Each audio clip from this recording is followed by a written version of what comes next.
Ladies and gentlemen, welcome to Japan Station.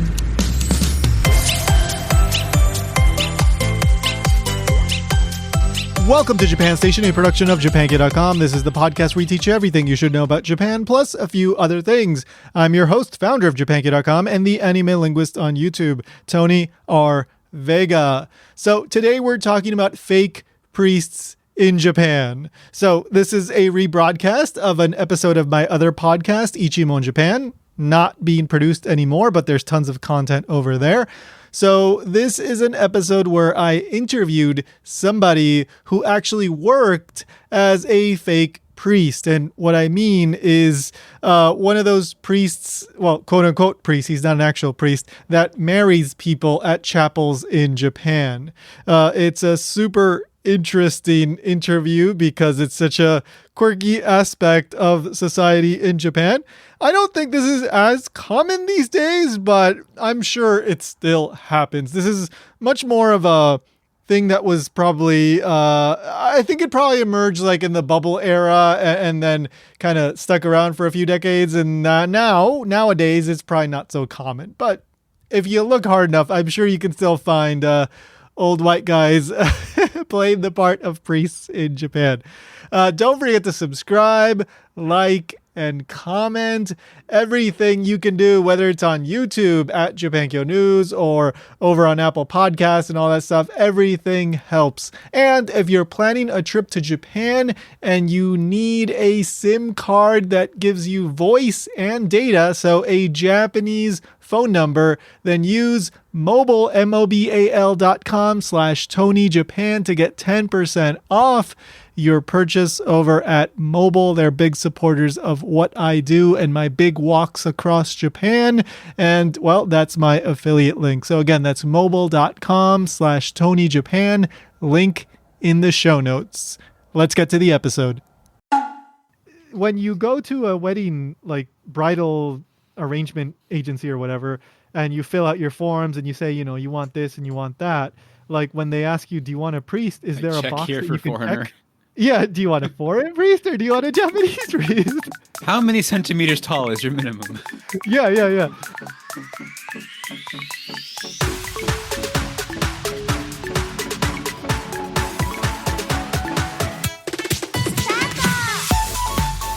Welcome to Ichimon Japan. I'm Tony and I'm Ryan. all right, so today's question is, because every episode, of course, we ask one question. That's what Ichimon Japan means, one question. And this is a question everyone always wonders, I think. Yes. Everybody has been wondering. I've been getting like 10 email every day asking me this. So here we go, all right? Here we go. What's it like being a fake priest in Japan? Ta-da! Ta-da! Ta-da!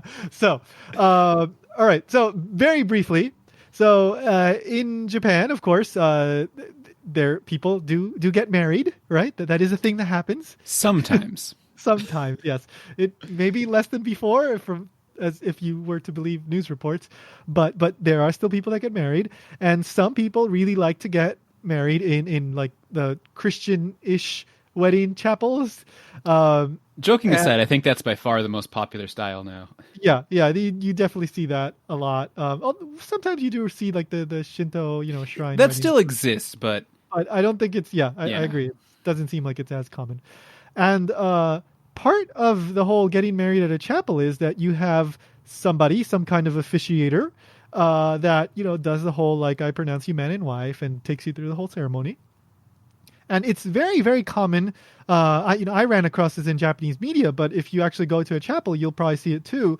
You see usually, and I've only seen white guys. I've never seen anybody that's not a white male do this. You see a white guy dressed like a priest officiating, and they are actually like probably 99% of the time, or most of the time, they are not like legitimate priests. They are just a guy doing this as a part-time job. And they just get some money and they do the thing, and the Japanese people are happy that they just got married in a nice ceremony and everybody's happy. And that's just how it is. This is a very common thing. Ryan, had you heard of this being a thing in Japan before we started talking about this? Before this question, no. But I mean, I don't really follow weddings that closely. Yeah. Well, I mean, we're gonna spoiler alert. We recorded the outro before this, but we're going to talk about media, like how they get portrayed in the media, but in the outro. But that's how I discovered them, through like watching just Japanese TV stuff, and then I've never been to an actual like wedding, right? Like I've seen the idea of foreigner priests, but I didn't know they were fake. Yeah. So there's actually, like, if you look this up in Japanese, you do see the term nise bokshi, right? So nise as in nisemono, fake, and then bokshi in this case is a priest. Is, I believe, technically speaking, if I'm remembering correctly, it's a Protestant priest. And then a Catholic priest, the technical term is a shimpu. Like, I think it's written God. Okay, because it's like father, yeah. Yeah. So, but usually you just hear the term nise bokshi, which literally translates to fake priest. But neither of us have experience as fake priests. Unfortunately. Unfortunately. And again, as I just said, we don't have experience going to weddings. So rather than just researching this and telling secondhand information, I interviewed somebody that has firsthand experience of this, and he is somebody that I met through my job as the editor-in-chief of Wasabi Magazine, a magazine published in Hawaii that does cover a lot of Japan-related stuff. He wrote a wonderful article on his experiences as a fake priest. His name is Daniel Legare. He's in Canada, and he's been writing just great articles for us for like 2 years now, or maybe a little bit more, and this is one of them, so you can go check it out. I will include a link in the show notes. So this is a little bit of a long interview, but we will come back after. Stick around, and we're going to talk a little bit more. So this is a special extra long episode, so hope you enjoy it. Where are you calling in from, Daniel? Calling in from Fredericton, New Brunswick, on the far east coast of Canada. Cool. All right. So I have to admit, I had not heard of New Brunswick, maybe just in passing, until I met you. Most Canadians don't know where it is either. So now, Dan's had a whole bunch of interesting experiences in Japan. And one very interesting one that I wanted to talk about today was your experience working as a quote-unquote fake priest. That's right. So how did that come about? How did you land this interesting job? Well, I got this job as I was referred by a friend. So I was working on the JET program, teaching English, as many people do, to kind of get their foot in the door. And a friend of mine was doing it, and then he told me about it, and I kind of didn't really believe him at first because I didn't know it was a thing. But he came up to me and he asked me if I wanted to do this, and so that's how I basically got started. Okay. So, did he like call you up on the phone, or did he say like, oh, did he run into you at work or something, or how did that come about? Well, to try to make the story, I guess, a little bit more interesting, of course, he on a Friday, on a weekend, he invited me out for some drinks, and normally he lived down the road, so he wasn't far at all. And normally every Friday we'd go out, not just him and I, but a group of other English teachers would get together, but this time it was just him and I was kind of like, I was like, okay, cool, that's awesome. So we have a few drinks downtown, and then he tells me that there's another reason why he invited me here today.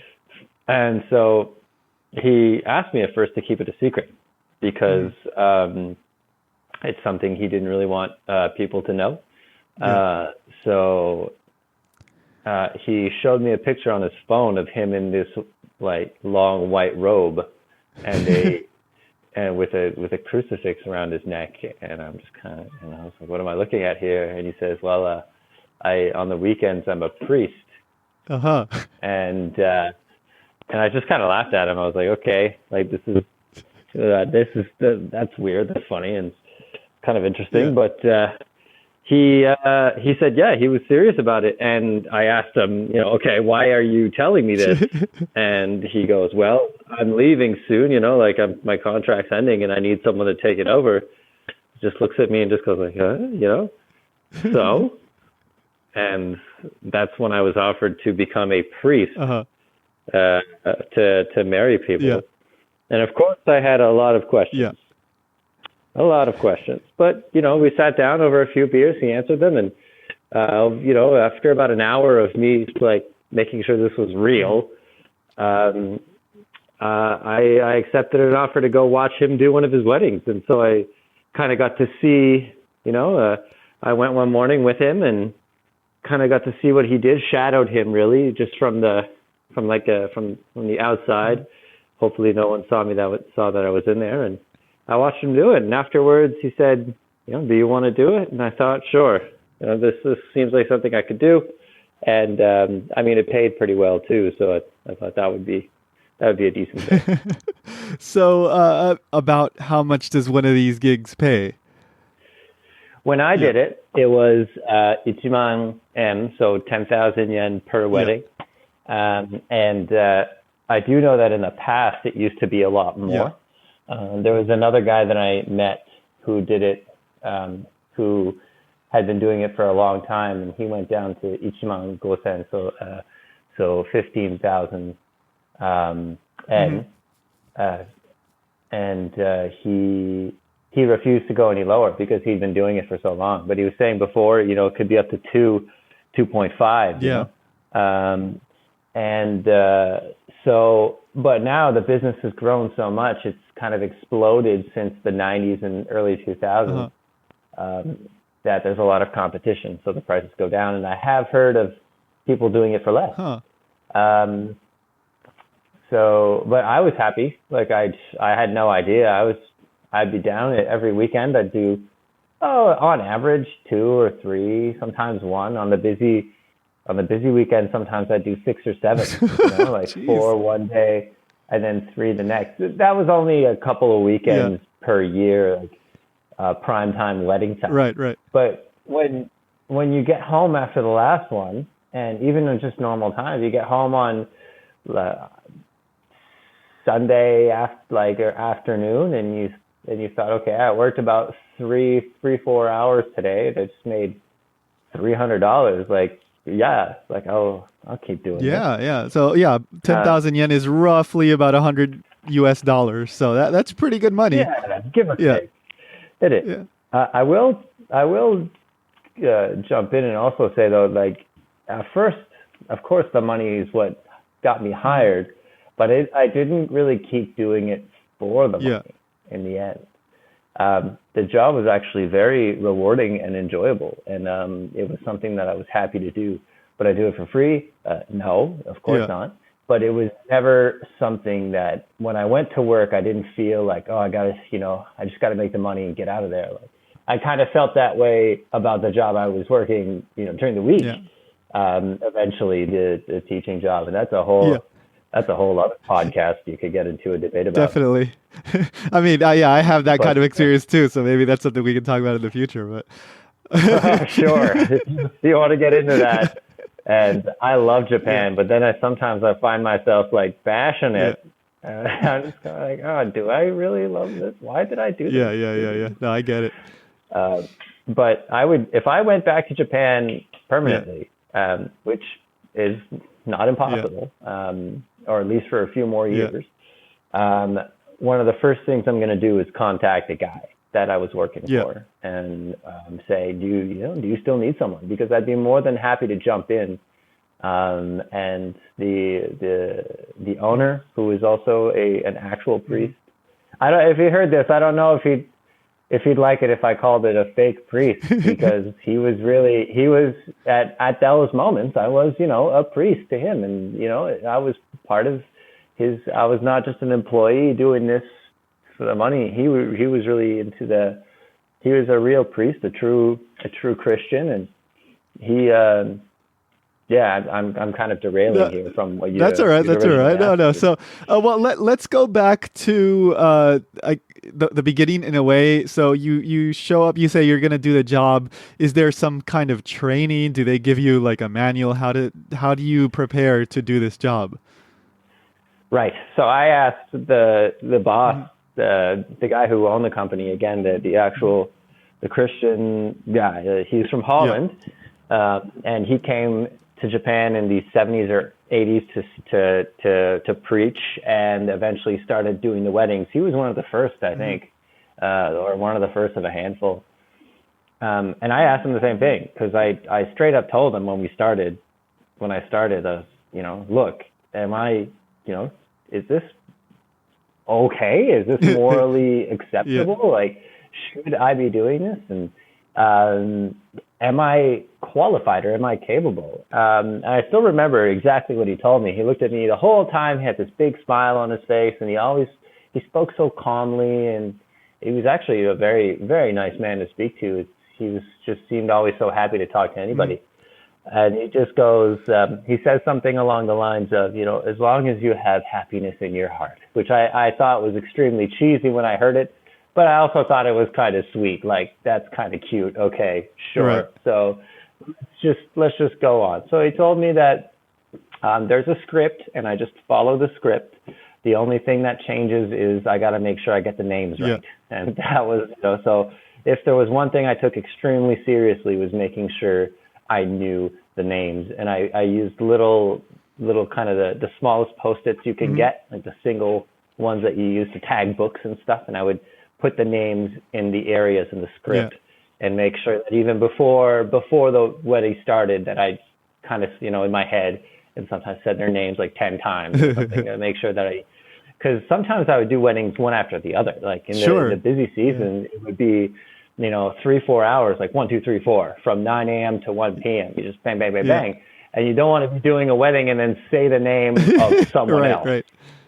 Right. There's someone filming, the family's there, and then if you don't want to make that mistake. When my friend who had hired me told me as we were practicing, that he said that if this is how you get fired from this job, you do, there's wiggle room, but this is where there's no wiggle room. So it's not hard, it's not difficult. You can mess up the script a bit. Your Japanese can be a little bit, it doesn't even have to be perfect, but do not mess up the name. So, my friend and I, the guy wasn't from where I was living in Fukushima. He was from Kobe, so he had traveled to see me. So the guy my friend who had referred me, he kind of showed me how to do it. I had watched it once, and then I went to his apartment, and we actually used inanimate objects to say this is the bride and groom. It was it's like a pot and a broom, and he would pretend to be the father and bring the broom down the aisle, so to speak, and because everything as it was scripted, so were the movements and stuff. So I had to know when to say things like, now, please turn and look at each other, or please take the ring, or please do this and please do that. So everything had its place, everything had its time. It was a ceremony, and everything happened exactly the same for everyone. So before I started, I would practice with him a little bit for a couple hours. Once I kind of had it, I would practice by myself, actually at school. So I think as you know, sometimes working as a public school teacher, you sometimes have some downtime. Yeah, there's plenty. In some of the schools, like the mountain schools, I'd get taxied up there at 8:30, and then they don't pick you up till 3, and you've only got one class in the morning and one class in the afternoon. So, and the classes have 6 or 7 students, so they just fly by, and so you've got hours. Normally during that time, I would write or work on lesson plans. But after a while, though, you just kind of do everything. So again, I'm going off topic here. It's all right. I would go into classrooms, and it was great because I could use the center of the classroom as the aisle, and and every classroom had most classrooms had kind of a little thing the teacher would use to put his books and stuff, so I could stand as the pulpit. I would just kind of practice by myself. I would pretend that the rings were there. I would say the script over and over. I'd have the script with me. And the script was taped inside of a Bible. So I would give the Bible, and I taped it in the pages, Mm-hmm. and so I always had it with me. And for the first few weddings, of course, I was a little bit nervous, and I just tried to read the script and then say it. But eventually, like, I had the script down packed, and I don't really remember much of it anymore. But if I I could probably still say some of it if I wanted to, because that's how much I practiced it. That's how much I made sure that it was correct. So yeah. So I practiced at schools, and then the next thing I knew, it was my first wedding, and away I went. Sugoi! That's such a cool t-shirt. Thank you. I got it at mekanekosushi.com. Whoa, that's my commercial for my t-shirt shop. So if you want a t-shirt with an awesome design done by a real Japanese artist, my friend Akihiro Horai, he lives in Nagoya. He's an amazing artist. Then check out my t-shirt shop, mekanekosushi.com. That's mecha, like the robots, M-E-C-H-A, neko, cat, and sushi.com. Really easy to remember. There's a few designs up now, and there's more coming. No AI art, just awesome art by a real Japanese artist. Every purchase supports what I do here and makes it possible for me to commission more stuff so that my friend Hodai can also, keep producing art. So again, mekanekosushi.com. Check it out. Don't forget that this show is made possible in part by Patreon support. It's the amazing patrons who make this show possible. You can join for as little as $1 a month over at japanki.com/Patreon. You get early access to episodes and none of those automatically inserted ads. So if you don't like those and you want to make sure that I can keep bringing you more content like this, check out japanki.com/Patreon. And if you want to do a one-time donation, go to ko-fi.com/JapanKyo. You can send $3, $5, $10, whatever you can afford. I would greatly appreciate it. All that stuff helps immensely. Okay, so then it's the day of the wedding, and then do you get to meet the bride and groom beforehand, or are you guys like just totally separated? You just show up all of a sudden and do your thing, disappear? Like how does the procedure go? Right. I do meet them, but very briefly, and not enough to really establish any kind of meaningful connection. Just honestly, it was. I didn't even have to meet them if I didn't want to, but I kind of did. I mean, I had to, but it's not like I had to say anything to them. Yeah. But I was just part of my personality. I was like, most of the time they were nervous. This was a big day, so I try to make them feel comfortable. Say things like, hi, I'm Dan. I'm from Canada. Have you ever been to Canada? Like, have you ever traveled? Planning on traveling at all, or for your honeymoon? And hey, we're going to have so much fun today. It's great. Like, don't worry about it. You guys look awesome. Like, I would just kind of compliment them and try to put them at ease. And and that was about I'd have between 5 and 10 minutes before the weddings normally to do that. And so, and then after that, I didn't see them. So the priests and everyone that's involved in the ceremony are there for that purpose only. And I would never go to a reception. I would never be a part of anything else outside of that. Like that was my purpose, and that's it. There's nothing after that. Yeah. Yeah. Okay. So, all right. So you do the ceremony or reception, but sometimes like there would be like I remember in the article that you wrote, like there was a mention of like the broccoli and that kind of stuff, right? Oh yeah. Could you explain that? Right. So I mean,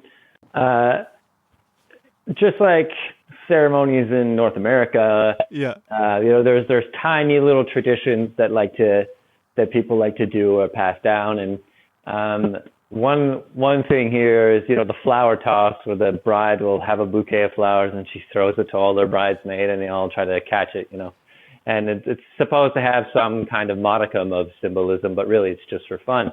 Yeah. Well, they do that in Japan too, except it's not flour, it's a head of broccoli or cauliflower. I still remember the first time I saw it. I walked into I actually had no idea what was happening. And then I walked outside as I led everyone out, and everyone started piling outside as they do to just chat for a second before heading off. And then someone just hands me this broccoli. And it was all wrapped up like really nice, like a bouquet would be, right? Like it had like nice paper and all that stuff. And I looked at this person and I was like, what do you want me to do with this? Is this a gift? Like, am I being gifted some broccoli or something? And and then, actually, no, wait. Let me come to think of it. It did surprise me when it happened, but actually, now that you mention it, I remember my friend telling me about it. I remember my buddy saying, like, hey, man, sometimes they do this broccoli toss. Okay, that's weird. But I had forgotten completely about it until someone gave me the broccoli, and I was like, "Oh, is this actually a thing? Really? Okay, all right." So the it's not the bride who would throw it; it was the groom. The groom would throw it, and all of his friends would gather up, and they'd all try to catch this broccoli.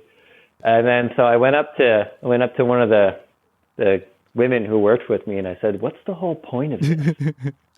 And she just goes, "Oh, it's just for fun." Yeah. Like, what does it mean? She goes, "Oh, doesn't mean anything. Whoever gets it gets to eat broccoli." And I'm like, "Okay, well, all right then. That's fine. They could do that." So at one place, I did the weddings at 2 or 3 different locations, and one of the locations always had me kind of counting down. You know, I'd go 3, 2, 1. Fly, broccoli, fly, and it would throw it. So, but anywhere else, like either I wasn't there or it was right outside after they took some pictures. Right.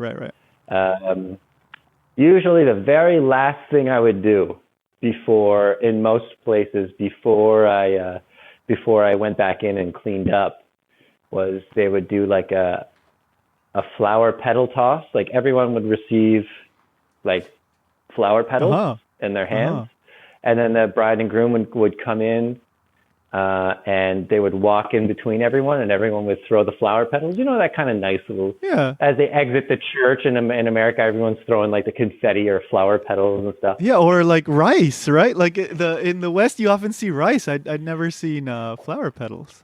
Funny enough, I've never saw rice in an Asian country like Japan, and no one ever. Oh man, I never thought about that. In my head right now, it'd be like, why would you throw rice? We eat that. It doesn't make any sense. I'm like, why would you throw broccoli? You know, it's the same thing. So that's a good point. Yeah, that's food. Why are you throwing rice? Exactly. Rice is important, but broccoli. Throw that stuff everywhere. Anyway. Yeah. So then they would do the broccoli toss, and usually I was just like, okay, you just stay for this. Whatever, clap, clap, clap. Yeah, okay, we're done. And I would go back to that. So would the whole thing from beginning to end take like about an hour or less? Oh God, no, 25 minutes. Oh, okay. 22 to 25 minutes. Like the way everything was streamlined, and these places, these kind of chapels, which were actually just kind of wedding halls, like that had everything. They had your reception zone. They had like a special entryway, multiple entryways, multiple places for many weddings to happen at the same time. And they would one wedding party would come in the chapel, and then somewhere else in the building, another one would be getting ready, like doing the other stuff that they do, like, saying the bride and groom coming in and saying, meeting each other, and then saying, some people saying stuff. While that's happening, I'm doing a wedding. And as soon as they leave, we have about, a few minutes, usually maybe 20 minutes to, put out pamphlets again, make sure no one forgot anything, put everything nice, make sure I got the rings and get everything correct. And then the next one would come right in. And so it was like this conveyor belt of families and weddings that would happen. So that was always really interesting. Wow. Yeah, it's like the bullet train. Like they have 7 minutes to clean everything. I've seen them do that. They're ridiculous. Like they flip the chairs around. They go through that train like so fast. Yeah, it's sparkling clean, and it's 7 minutes and in and out and done, and they're on time. Absolutely. And, Like I might have my gripes about Japan, but some of it has it so right. They do it so well. Yeah, totally. Okay, so then what did you enjoy about the job? What did you find rewarding about it? Well, I honestly everything. As I said, I never had a day where I woke up and thought to myself, oh, I don't want to do this. It was always, let's go. Like, this is great. Everyone I worked with was wonderful for the most part. Like, I worked with a team of women who were all played a different role. A couple of them would sing. A couple of them were excellent, beautiful singers. There was always an organ player.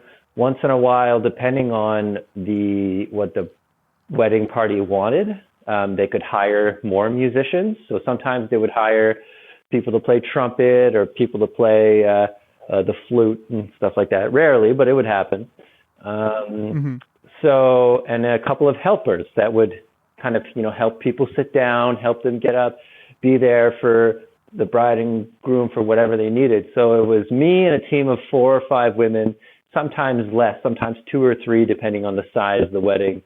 And it was always the same kind of group that would, there was about 10 or 12 women that, sometimes I'd see some and sometimes I'd see others. Like, we didn't always work together every time, but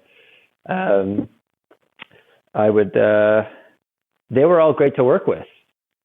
And I never, we'd always have a rehearsal and there was always, hey, let's feel good. Let's do good today. Like, ganbarimashou. Like, let's really kind of put it in. And then the weddings I always thought were a lot of fun because when you're there in the moment, you realize, this wasn't just a job. This was somebody's special day. And you didn't have to work there to be working to kind of know that was happening because the atmosphere was there. Everyone was dressed extravagantly, like their friends had beautiful kimonos and all the guys had suits. The parents were there. They were smiling. There was a lot of sonkeigo and keigo, a lot of respectful talk going on, and a lot of things happening, a lot of bowing on our part, a lot of bowing on their part. And you just kind of got that feeling like this is a big day. And that always just kind of made me feel kind of nice, like if you were to kind of stumble upon someone having a wedding in the park, right? You never look at the bride and groom and go like, oh God, like I'm gonna pay. Yeah, that's always a nice thing. It's like, oh, a wedding. Oh, what a nice day for them. You always kind of have that feeling, like, oh, good for them. Like, oh, the weather is great and everyone's partying. Like, you can, even if you're not part of the wedding and you're watching it from 50 feet away, you're just kind of like, they're having a good time. I'm happy for them. And that's the kind of the whole way I felt during the whole thing. There wasn't really any specific moment that made me feel like super good or happy. It was every bit of it was, an important and special, fun experience. If I were to actually get specific, sorry, this. Yeah, no. The only times that really became interesting is when something either unexpected or when, usually sometimes the groom would be mortified, like absolutely terrified of that day. The brides were almost always totally cool, but sometimes the grooms were so nervous. You could see that you had, like I said, there were helpers.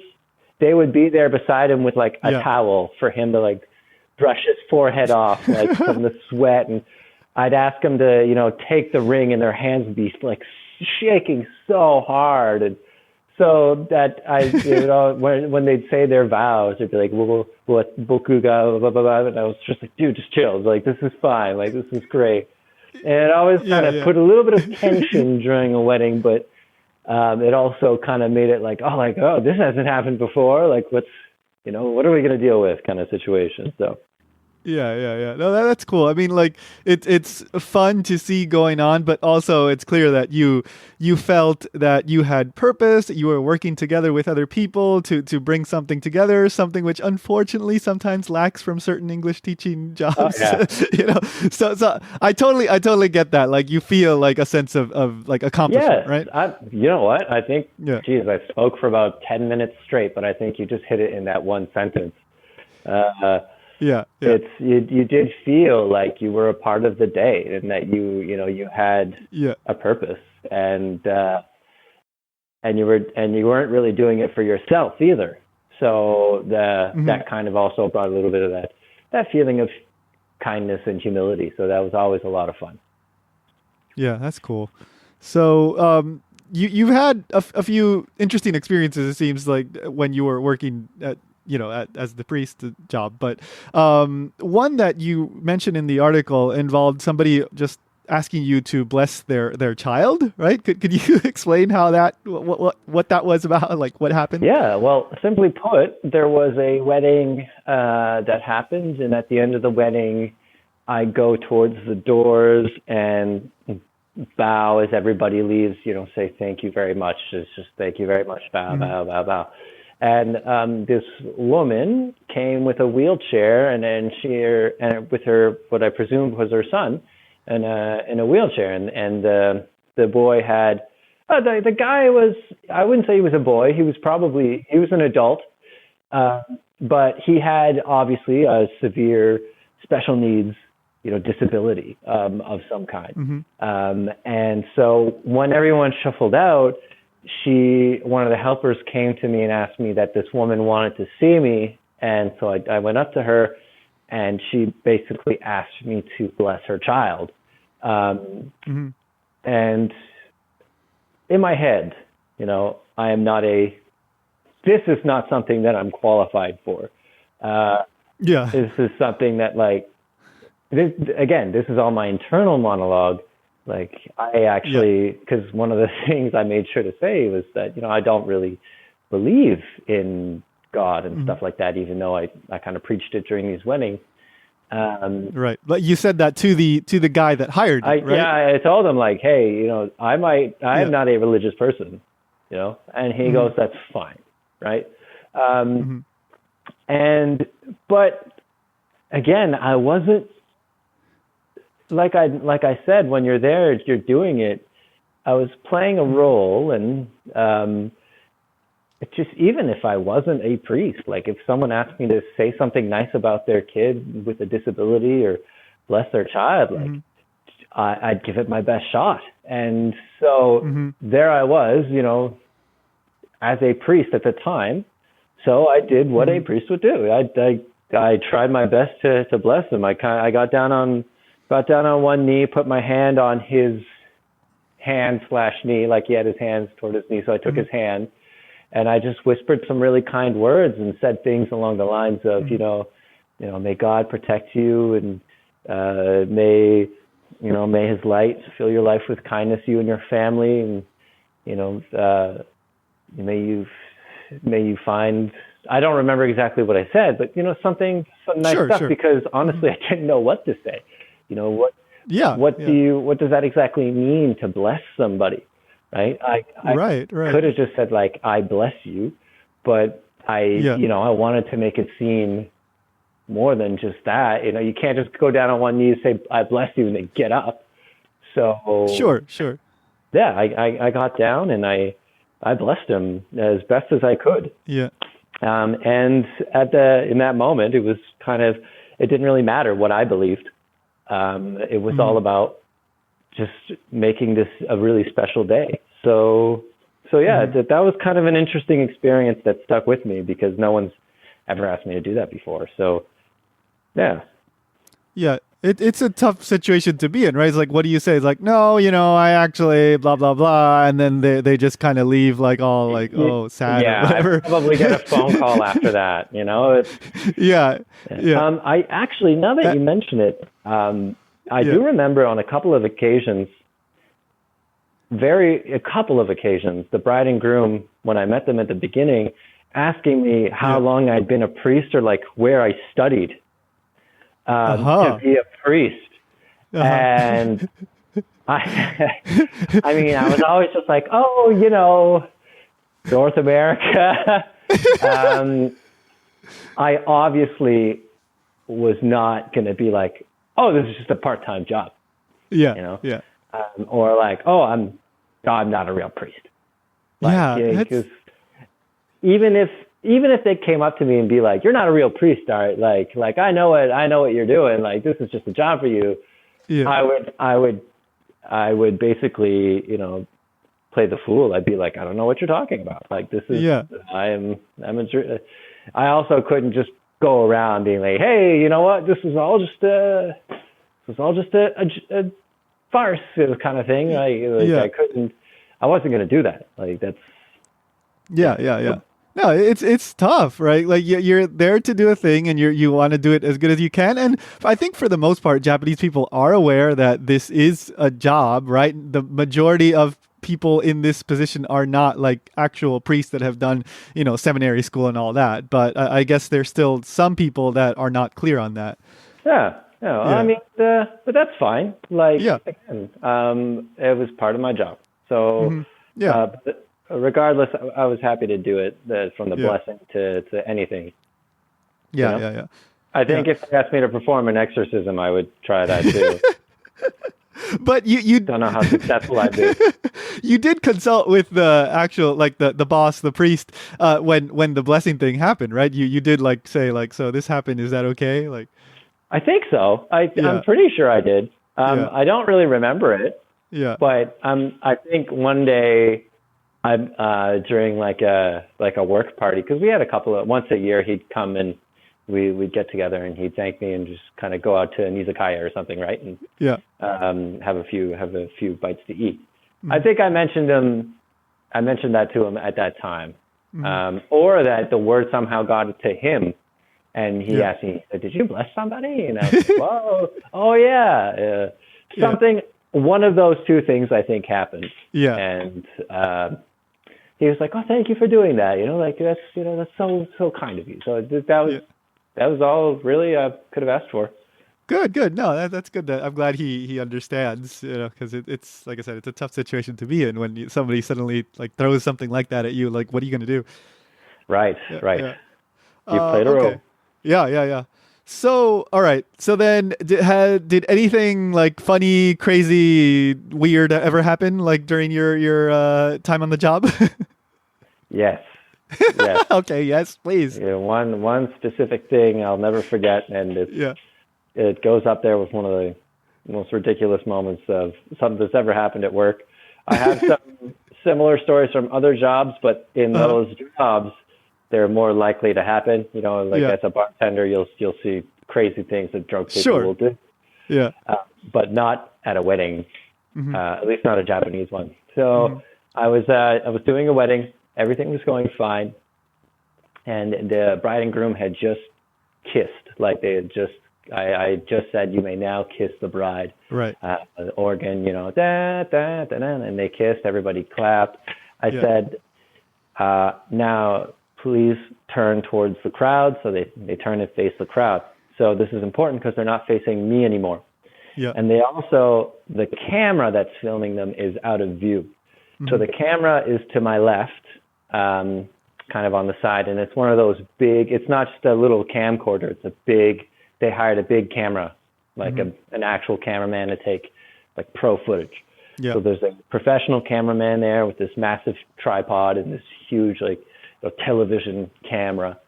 And I say the words I will now make an official, pronouncement, sengen itashimasu, like that kind of thing. And at that moment, I hear this sound, and it kind of goes like a whoosh, like a whoop. And it was loud enough to kind of snap me out of what I was saying. And I looked to my left, and the cameraman, his whole head was on fire. He was a young guy, and he had a lot of gel in his hair. Like a lot of young Japanese guys, some of them kind of go overboard with the gel. Yeah. And this guy had a lot of it, and there were candles there, and he stood too close to the candles, and his whole head just burst. So I reacted kind of instinctively, where it wasn't like I didn't look at him and be like, oh, yo, hey, I moved towards him immediately. And I could heard some gasps of people in the crowd because all of a sudden the priest stops talking and he dives towards the cameraman like, what's going on?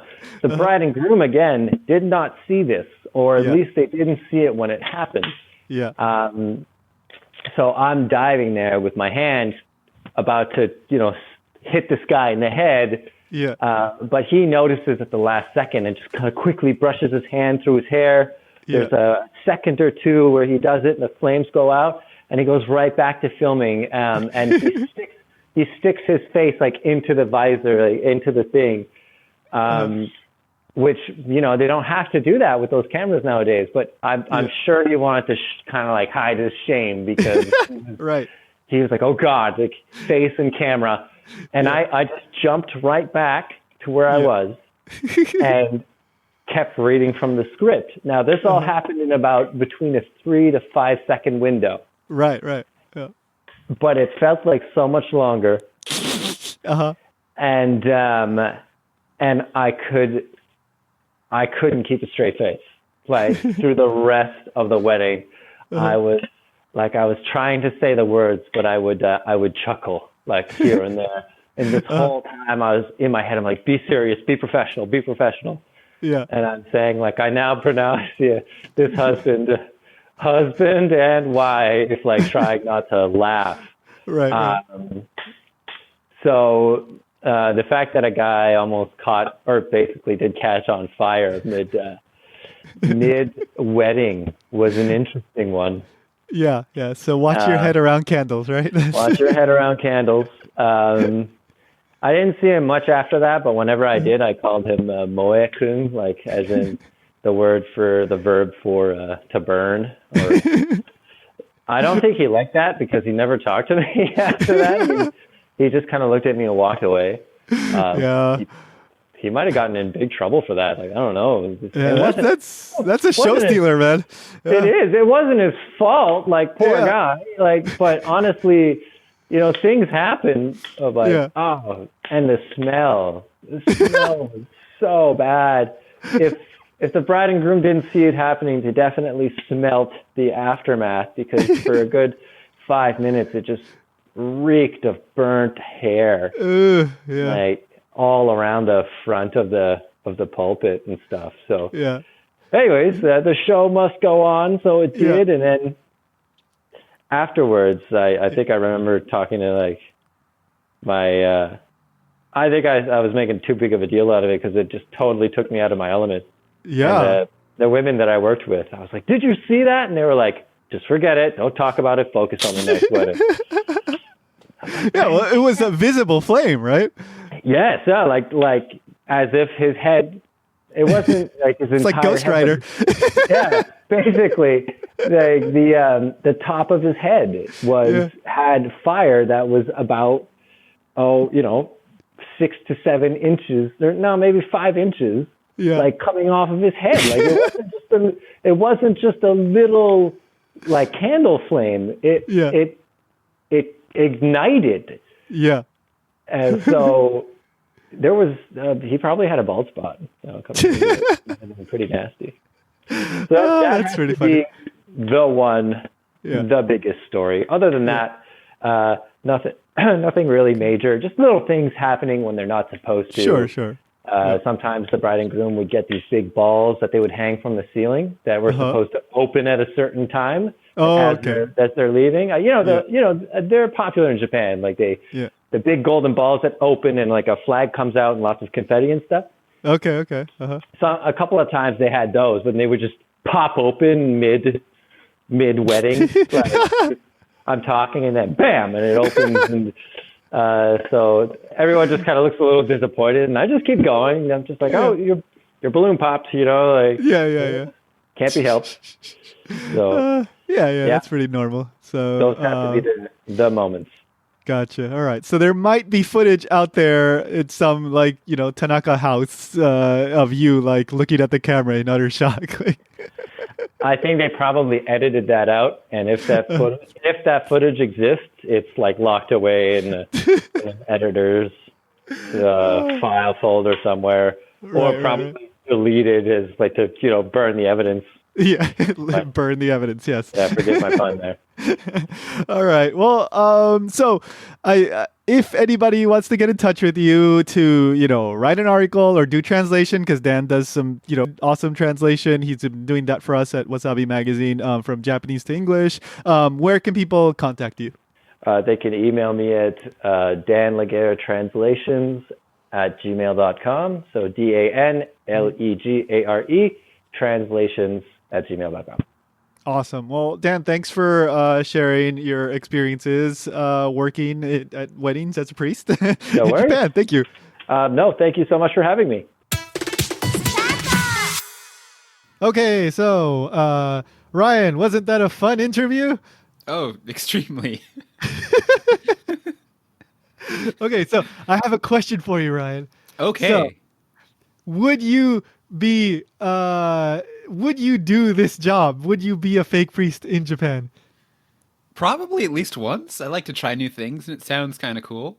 Yeah. And it's pretty decent money too. It's like it's like $100 for basically 25 minutes of work, right? Because he said like each session was about 25 minutes, so that's pretty good. That sounds tempting. I mean, honestly, I like my weekends to be like completely free, so I don't know if it would be ongoing, but I definitely want to like just give it a shot. Yeah. I mean, like you fit the bill. I mean, you're a tall white guy, so that is like the perfect look that they want. So, yeah. How about you? I would certainly give it a shot, but I'm not a tall white guy, so I don't know if they would want me. Like something that I was thinking about after this interview was like, do Japanese priests ever feel kind of resentful? It's like, hey, I can do this too, but it's always like the foreigners. Like, so I I'm don't gonna be honest. know, Before the story, I didn't even know they like sought out foreigners at all for this. Yeah, it's a foreigner thing. Yeah, like, and like whether it's in anime or on like TV dramas or movies, like you'll usually the kind of person that they'll depict doing this is an older white guy. And usually his Japanese is very accented. Like that's the stereotypical like portrayal of the like priest in Japanese weddings. And so I was wondering, like, when you go to a wedding, like bridal arrangement agency or whatever, and you fill out your forms and you say, you want this and you want that. Like when they ask you, do you want a priest? Is there a box here that for you can foreigner? check? Yeah. Do you want a foreign priest or do you want a Japanese priest? How many centimeters tall is your minimum? Yeah. And then if let's say there is no box and the couple shows up and they get a Japanese priest, would they be disappointed? I mean, some would probably be, but I don't know if they'd say much. Yeah, it'd be a really awkward thing to come up. Oh, never mind. We'll go to the other chapel. And then the other thing that came up during the interview was the whole thing about rice. So I did do a quick search, and so some Japanese weddings do use rice. So it's not like a thing that Japanese people have never heard of, but it's still it's just an interesting little thing. I don't know. My guess is, I know in the West some people are trying to like stop using rice because it's bad for like birds and other wildlife. So maybe I've same thing here with some trying to cut down on it. I don't know.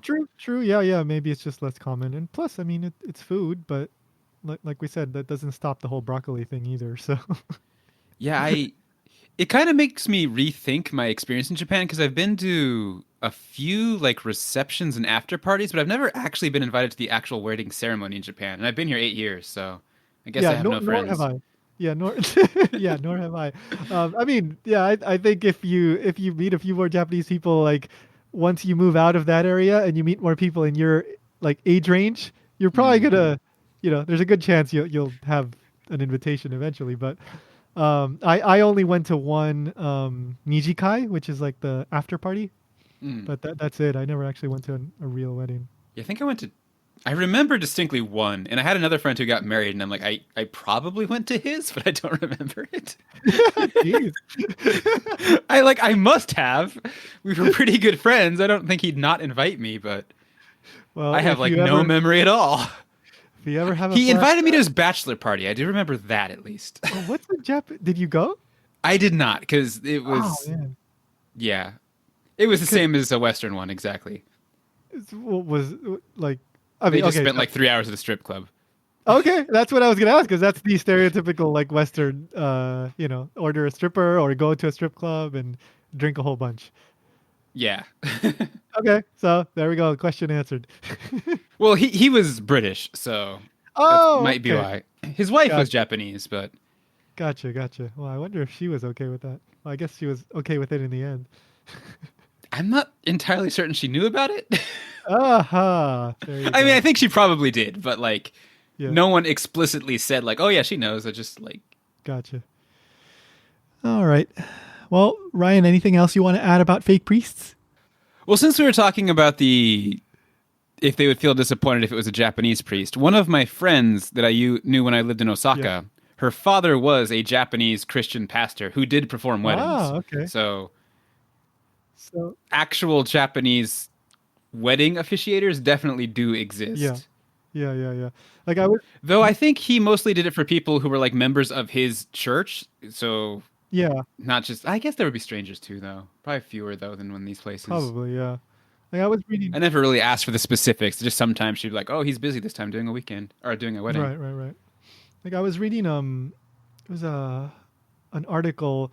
It was written by some like a religious studies researcher in Japanese. He was a Japanese guy, and he was explaining how this is a thing that exists, because not all Japanese people are aware that that many of these guys doing this wedding officiation are actually just guys doing it as a part-time job, like they're not actual priests. So he was explaining this, and the way that he said it in one part was these are basically like Christian-ish weddings, like Cristo fu, right? Like they're not actually like Christian weddings. They're not actually Christian priests. They're just fu. They're just ish, right? They look like it, but they're not actually like legitimate, right? So, and then it was like a fake interview kind of thing. So then he poses as like fake priest and a fake interview. Well, yeah. So he writes a question of this like fake interviewer asking him like, "Oh, but sensei, you just upset women around Japan because you're like breaking their dream, right? You're like pulling you're telling the truth here." And he's like, "Yeah, but that's how it is." So. I mean, from my experience in Japan, I don't think they're going to be that concerned. Yeah, exactly. Yeah, it really is just like, how do you want your wedding to look? Do you want it to look a certain way? And that's just one of the ways you can have it look, and that comes with a fake priest. So there you go. As I mentioned with my friend's father, I think the people who are like serious Christians in Japan already go to a church and have a priest or minister they can just ask to do it. Yeah. So this industry sounds like it's exclusively for people who just like want that appearance. Yeah, definitely. All right. So I think this episode has gone on long enough. Yeah. So let me tell you my 30-minute story now. Oh, okay. Here we go. All right. Let's go get our hot chocolate and listen to Papa Ryan tell us a bedtime story. Papa Ryan. It's about how I got the name Papa Ryan. All right. So that does it. Go check out or subscribe. Do all that stuff. Subscribe, review, tell your friends, blah, blah, blah. Japankyo.com. Get married. Yeah, get married with a Japanese priest. Come on, throw them a bone. They need some money too. All right. So, all right. See you next time. See ya.